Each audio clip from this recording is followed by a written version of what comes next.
Di tengah gejolak ekonomi global yang melanda berbagai negara di dunia, Indonesia justru mampu mencatatkan lonjakan ekonomi yang signifikan di bawah kepemimpinan Prabowo Subianto. Berkat ketegasan dan keberanian sang presiden, Indonesia berhasil melepaskan diri dari jeratan ketergantungan terhadap negara-negara besar. Sikap berdaulat ini terbukti membawa dampak positif bagi perekonomian nasional, sementara negara-negara ASEAN lainnya justru tengah menghadapi krisis yang tak kunjung usai. Dalam beberapa tahun terakhir, berbagai negara di Asia Tenggara mengalami perlambatan ekonomi yang cukup drastis. Thailand, misalnya, harus menanggung beban berat akibat sanksi yang diberikan oleh Amerika Serikat. Negeri Gajah Putih ini masuk dalam daftar hitam karena diduga mengekspor barang elektronik berteknologi tinggi ke Rusia, termasuk mikrochip dan komponen militer lainnya. Sanksi ini pun berdampak besar pada sektor industri dan perdagangan Thailand. Sementara itu, Malaysia dan Filipina dihadapkan dengan krisis pangan yang semakin mengkhawatirkan. Malaysia mengalami kelangkaan beras yang membuat harga komoditas ini melambung tinggi, memicu panic buying serta praktik penimbunan oleh masyarakat. Di Filipina, kondisi tak kalah parah. Negeri lumbung padi ini justru harus menetapkan status darurat ketahanan pangan sejak awal Februari 2025 akibat inflasi beras yang mencapai 24%, angka tertinggi dalam 15 tahun terakhir. Tak hanya itu, Singapura sebagai negara paling maju di ASEAN juga mengalami perlambatan ekonomi.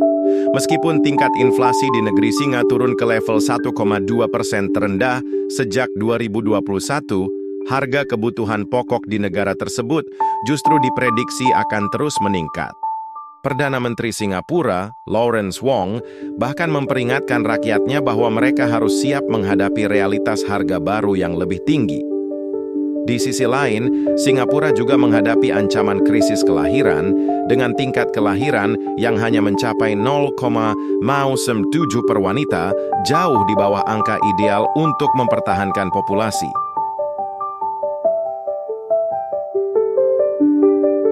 Di tengah keterpurukan negara-negara tetangganya, Indonesia justru menunjukkan keberanian dan ketegasan dalam menghadapi tekanan global. Prabowo Subianto menegaskan bahwa Indonesia tidak akan tunduk kepada negara besar manapun.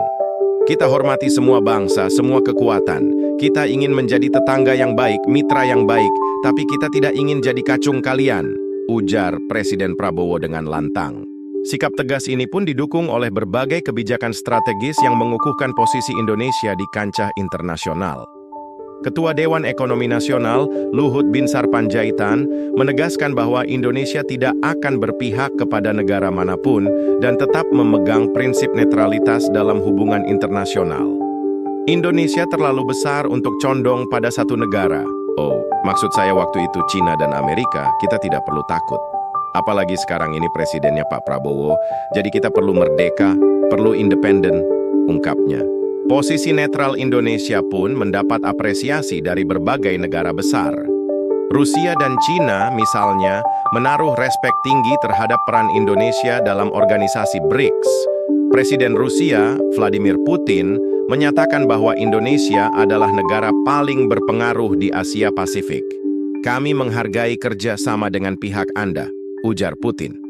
Begitu pula dengan Presiden Turki, Recep Tayyip Erdogan, yang menyebut Indonesia sebagai mitra utama negaranya di Asia, dengan 12 perjanjian kerjasama yang telah ditandatangani.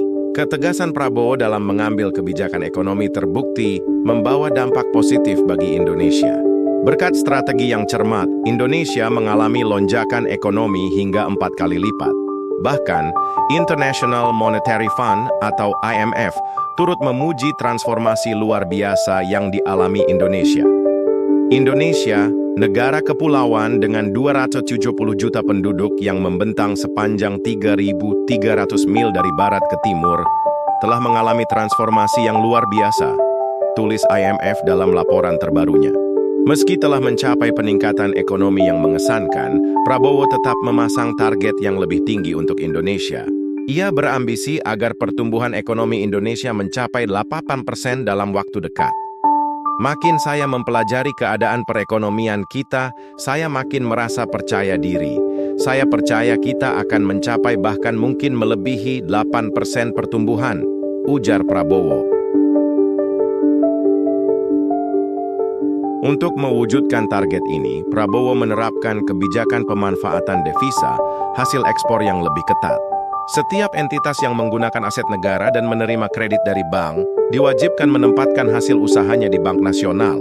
Langkah ini terbukti efektif dengan peningkatan devisa hasil ekspor sebesar 80 miliar dolar AS dalam setahun dan berpotensi meningkat hingga 100 miliar dolar AS.